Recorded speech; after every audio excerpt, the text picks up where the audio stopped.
ঈদের দিন তো আমরা ঘুরতে যাইতে পারি নাই, গরু জবাই করছিল সেদিন একটা ঝামেলা থাকে না, তার জন্য আর ঘুরতে যাইতে পারি নাই। কিন্তু আমরা হচ্ছে ঈদের পরের দিন সবাই ঘুরতে বের হব। এই টাইমেই হচ্ছে ফার্স্টে মেঘ করছে, ভাবছি মনে হয় হবে না বৃষ্টি, আল্লাহ। তারপরে সবাই আমাদেরকে মানা করতেছে, হ্যাঁ, যে এরকম মেঘের ভিতরে যাওয়ার দরকার নাই। পরে হচ্ছে দেখলাম, দেখি কি হয়, এত জোরে ঝড় ছাড়ছে আর বৃষ্টি, দেখো পাঞ্জাবি টাঞ্জাবি ওই সব খুলে আবার গেছে হচ্ছে বাইক ঢাকতে। এদিকে আম্মু রান্না করা হয়ে গেছিলো গরুর মাংস, তারপরে হচ্ছে গরুর পা, তারপরে হচ্ছে চাপড়ি, তারপরে হচ্ছে ভাত। তো আম্মু বলতেছিল তোমরা এগুলো না করে ঘুরতে যাওয়ার দরকার নাই, বাড়ি বসে বসে খাবার খাও, তাইলেও ভাল লাগবে। হ্যাঁ, এখন খাবার তো খাইতে অনেক মজা লাগে, কিন্তু ঘুরতে যাইতে হবে না একটু? আমরা মনে হয় 3বার বের হয়েছি, বৃষ্টি থামছে আবার আসছে, পরে এরকম করে বৃষ্টি যখন একদম একটু মানে নাই, একটু মানে পড়তেছে না, তাও ধরো যে 1-2 ফোঁটার মতো ছোট ছোট এরকম পড়তেছে, তখন হচ্ছে আমরা বের হয়েছি 2টা বাইক নিয়ে, চাচাতো ভাইয়ের একটা বাইক আর আমার হাজব্যান্ডের একটা। 2টা বাইকেই ঠিকঠাক মতো হয়ে গেছিল। আরে আমার জামাই রাস্তা চিনে না রে, ভুল রাস্তায় চলে গেছে, ওই কখন এই রাস্তায় আসে নাই তো। তারপরে হচ্ছে এই যে এইখানে তো আজকে মনে হয় বৃষ্টি, তার জন্য হচ্ছে এইটুকু ভিড় দেখলা, অন্যদিন গাড়ি না এখান থেকে ঢুকাই যায় না। কাদা লাগছে, এটা দেখাচ্ছিল আমাকে, আমারও কাদা লাগছে।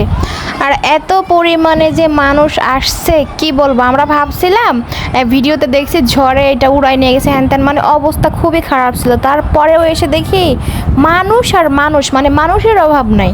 আর এইগুলা ভিডিও সব আমার জামাই করে দিছে। তারপরে হচ্ছে বাইকটা রেখে আমরা হচ্ছে ব্রিজের উপরে উঠবো, এটা হচ্ছে পাড়ইপাড়া ব্রিজ। তারপর হচ্ছে এইখানে এসে দেখি, হায় রে, আমরা ভাবছিলাম যে মানুষ আসবে না, মনে হয় এত মানুষ। নিচের এই ভিউটা যে এত ভালো লাগে, এখানে বেশিরভাগ সৌন্দর্য হচ্ছে প্রাকৃতিক সৌন্দর্য বেশি, এখানে নদী, তারপরে হচ্ছে মাঠ আছে, মানে সব মিলায় অনেক সুন্দর জায়গাটা।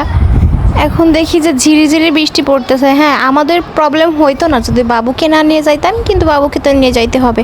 এখানে এমন কোনো দোকান নাই যে না বসছে, আমি পুরাপুরি দেখাইতে পারি নাই, বাবু ছিল, দেন ওই পাশে আমার যাওয়া হয় নাই, একদম লাস্ট মাথায়। পরে হচ্ছে মইন খেলনা নিল, আর ওর খেলনার কোনো শেষ নাই, ওর বায়না কি প্রচুর বায়না, গাড়ি নিবে, এইটা নিবে, ওইটা নিবে, মানে ওর যেইটা দেখে এটাও নিছে, যেইটা দেখে সেটাই ভালো লাগে।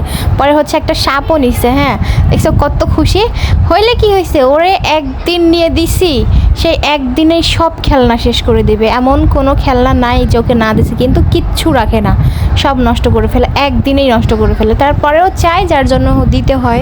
রিঙ্কি হচ্ছে দৌড়ে এসে একটা খবর বলতে আসছে। হ্যাঁ, খুবই ফানি খবর, যেটা আর আমি হচ্ছে না বলি, তো ছোট মানুষ না, কেউ সাথে থাকলে আমার ফুল ভিডিওটা নেওয়া হয়, এটা আমার খুব ভালো লাগে। দেন আমরা এখন চলে যাব।